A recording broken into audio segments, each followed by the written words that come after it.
After a fighting game, Alireza and Gukesh agreed to a draw here. In any normal tournament, this would mean end of it. But in Norway Chess, this is just the start. Because now both players will face off each other in Armageddon, where a mistake means it's over. A draw means that nothing will save you and white will lose the game. And in Armageddon, Mukesh will get the white pieces, so he has to win on demand. Before we do get to Armageddon, let's check out a quick review, a quick recap of this classical game. The game starts with some normal developing moves where both sides are playing extremely accurately, and we have knight h5 to trade off this top pair bishop, and soon enough we see that Mukesh trying to make some sort of an imbalance because after queen takes there would be rook b1 and you can play like this, which is also equal, but Alireza is playing it too calm, and after that Gukesh gives a pawn which he will soon recapture, and Alireza is the one who made the first mistake, but this mistake was not so big to capitalize on it, and slowly we see that pieces get traded off in the game, and both plays just like this to a go.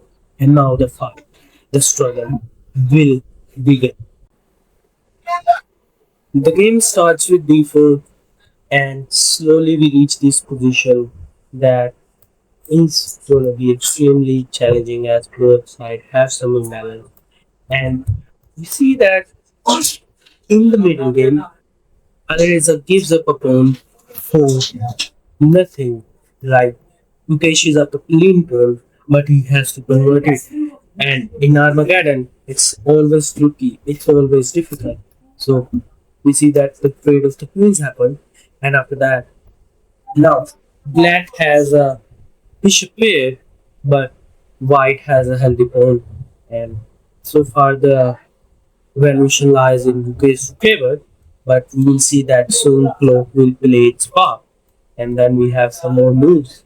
And after that, White just doubles up here, and Rook c6 attacking this pawn, and slowly we see that White has consolidated most of his advantage, but Alireza goes bishop b2, poking this rook, saying that I want to remove this coordination of your pieces, move the rook away, and your battery will be gone.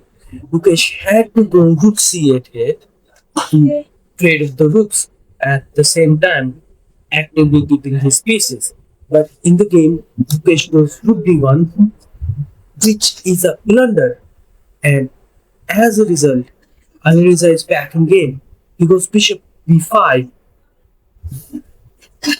and after this, when we have trade and trade. But the game, as you can see from the evil bar, is close to equality now. And now another mistake because it's very little time on the clock. And now Gukesh finds a very cute sequence to actually pressurize Alireza more. But it's failing, but there is only 1 and 33 seconds left. So he has to go. He has to keep on playing moves. And by playing moves, he made the mistake. And just like that, the bar fluctuated in time trouble. And then we have some more moves on the board. And Alireza is being extremely tricky here. He wants to go bishop f3 to deliver a checkmate. Gukesh comes back, stopping bishop f3. But Alireza comes and attack this knight again. Rook d2 comes, bishop takes, and rook b1, putting this rook behind the pass pawn, as well as keeping the idea of bishop f3 again. He goes g4, creating an escaping square for his rook, for his king, but h4, cutting that off. And it was in this position that Gukesh had to see that not rook d1 works, but rook b2 also works, because he is going to like put this rook behind this pass pawn, and at the same time he's trying to trade off the rooks. But with so little time on the clock, he did not manage to find that, and he goes rook takes d1, and suddenly Alireza is winning. He goes b6 trying to win this, but again It's time for console.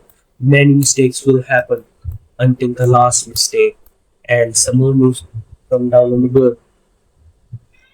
And after king e6, trying to bring this king all the way to b7. And after king d2, we have king c6, another mistake because the Indian says that this is now a draw. And Gukesh finds that. Goes rook h1. And the last mistake from Gukesh is that he goes king d4, a massive blunder. And now Alireza can win this h3 pawn. And after taking that pawn, he is going to make a new queen. Bishop d8 comes, king b7, king e4, and he in this position, Alireza had to go rook h2 to actually try to play this position with rook d2 and then h3, h2, h1 ideas. But in the game, we have rook h1, mistake that really gets the game into drawing back field again. But it's so little time on the clock that h3 comes and king g3 and h2, and the game will be drawn. But Gukesh resigned because in Armageddon, draw means that white will lose the game. So Alireza wins this Armageddon matchup. Do like and comment and subscribe. Thank you.